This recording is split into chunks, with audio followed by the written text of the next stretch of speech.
তোমাকে যখন প্রশ্ন করবে রব্বুল আলামিনের পরিচয় দাও, বেনামাজি বলবে লা আদরি। আবার যখন বলবে তোমার ধর্মের পরিচয় দাও, বেনামাজি বলবে লা আদরি।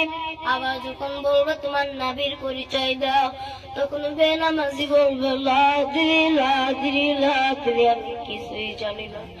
আমার নবী বলেন, ওই কবরের ভিতরে বেনামাজি যখন প্রশ্ন করবে, বেনামাজি যখন পারবে না, আমার আল্লাহ তাআলা ফেরেশতাদেরকে বলবে, ও ফেরেশতা দাঁড়াইয়া রইছস কেন? যা যা তাড়াতাড়ি যা, ওই বেঈমানের কবরখানা জাহান্নামের আগুন বানাইয়া দে।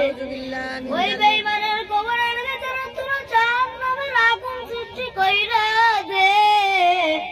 ওই বেঈমানের কবরের ভিতরে তোরা 99টা বিষাক্ত সাপ ছাইরা দে। ও যুবক, ওই সাপ কেমন বিষাক্ত!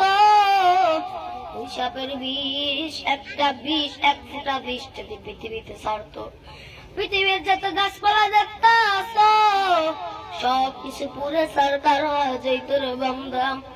ওই সাপের বিষ কত কঠিন! দুনিয়াতে সাধারণত একটা সাপ যদি কামড় দেয় মানুষ মারা যায়, কিন্তু এই কবরের ভিতরে একটা সাপ সাধারণ সাপের থেকে দ্বিগুণ শক্তিশালী সাপ। একটা যদি সবর মারে, বন্ধু তুমি 70 গাছ মাটির নিচে ঢুকে যাবা। আবার তোমাকে বের করবে টান মেরে, আবার তোমাকে ঢুকাবে, আবার তোমাকে বের করবে। এরকম করতে করতে কিয়ামত যতদিন না আসে, তোমার সাথে এরকম সাপের নির্যাতন চলতে থাকবে রে যুবক। তুমি কবরে যাইবা কি নিয়া? ওই কবরের ভিতরে তোমার তো কোনো সাথী নেই, তোমার বাতি নাই। ও নারী, তুমি আজকে রাস্তা দিয়া চলো, তোমার চুলগুলা দেখাইয়া দেখাইয়া চলো, তোমার সুন্দর মুখটা দেখাইয়া দেখাইয়া চলো।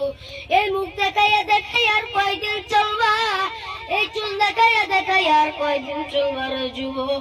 ওই কবরের ভিতরে 99টা সাপ যুবকের কবরে ছেড়ে দেওয়া হবে।